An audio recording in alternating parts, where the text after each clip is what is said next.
অসহায় টুনি ও লোভী কাক। গভীর জঙ্গল। টুনি তার ছোট ছোট ছানাদের নিয়ে একটা ভাঙা বাসায় থাকে।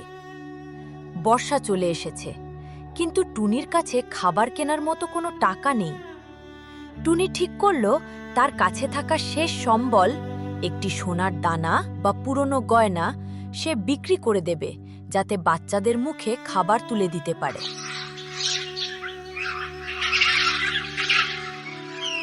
লোভী কাকের আগমন।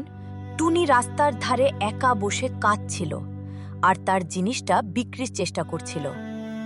এমন সময় সেখান দিয়ে উড়ে যাচ্ছিল এক ধূর্ত আর ধনী কাক। কাকটি ছিল যেমন কৃপণ তেমনি লোভী। টুনিকে একা দেখে সে সুযোগ নেওয়ার ফন্দি আটল। কাক নিচে নেমে এসে বলল, কিরে টুনি, কাঁদছিস কেন? এই আবর্জনা কেউ কিনবে না, চল আমি দয়া করে এটা কিনে নিচ্ছি। টুনি চোখের জল মুছে বলল, কাক ভাই, আমার বাচ্চাদের জন্য কিছু চাল লাগবে। আপনি কি আমাকে সঠিক দাম দেবেন? কাকের প্রতারণা। কাক টুনিকে ঠকিয়ে মাত্র কয়েকটা পচা চালের দানা দিয়ে টুনির দামি জিনিসটা নিয়ে উড়ে চলে গেল। টুনি একা রাস্তার মাঝখানে দাঁড়িয়ে রইল। সে বুঝতে পারল না যে এই কটা চালে তার সন্তানদের সারা বর্ষা কাটবে কি করে।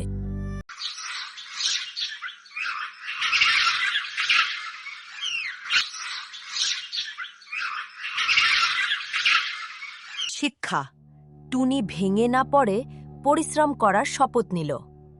শেষ পর্যন্ত বনের বাকি পাখিরা মিলে টুনিকে সাহায্য করল এবং লোভী কাককে উচিত শিক্ষা দিল।